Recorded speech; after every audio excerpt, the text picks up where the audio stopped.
Good afternoon everybody, dip day 202 in the Lumi pods, and there's still a bit of ice in the pods tonight. Temperature's gone right up. This duck is actually saying 7 degrees. 7? I don't believe that. I would have thought 4, maybe it's 5. 7 degrees. Delilah lies. Oh, she's gone down to 6. You've just done a shoulders workout there. We're having a recovery dip, but some interesting science brought to my attention by a friend who does a lot of intentional living, Tim Smith.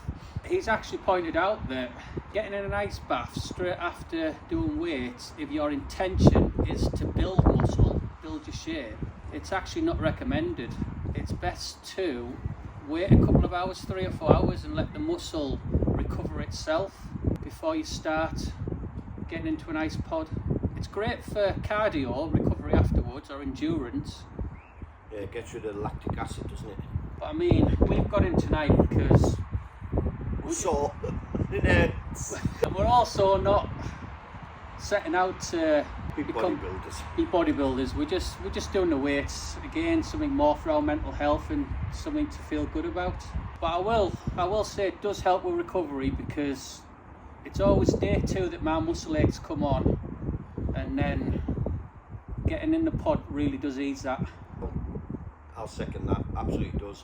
Not as sore the day after or the day after that. It certainly helps recovery for that one. I can't believe it's still 6 degrees.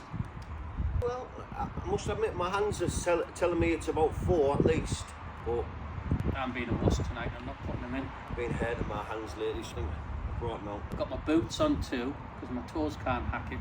A lot of people say about they don't use gloves, they don't use boots, but it's what you're comfortable with. If they're getting sore, they're going to limit the amount of time that you can enjoy in this pod, then I say wear them. It's like when people go in the sea with different types of clothing, or if they're going with just a pair of shorts or a bikini or something like that. It's preference, isn't it? It's whatever helps you get through it. I will say though, I do find it harder if I've got an item of clothing on. I think you feel the cold a lot more, me personally. I don't like wearing it either, because it feels as though once the clothing's wet, so we're not talking about dry suits or wetsuits here, we're just talking about t-shirt on top of your shorts, but it feels as though the water holds inside the t-shirt more, and it kind of stops you being able to keep warm, just holds it against your skin better. My very first dip, I did it in a wetsuit, and there was about 40 people there. There was a few others in wetsuits, but I always remember people smiling and giggling and laughing, and I got in and I didn't feel it. Like, it just felt I was getting in the water and it was warm because I had the wetsuit on. The next dip, I said, I'm not going to wear the wetsuit, and I didn't, and I felt it. I felt that shock, I felt the adrenaline rush, and I was hooked from then on. That was 2.5 years ago. Just behind you, I think I'm on 26 months, a couple of months behind you. I think I'm going to have to get out and shake. Yeah, all yours, matey. All yours.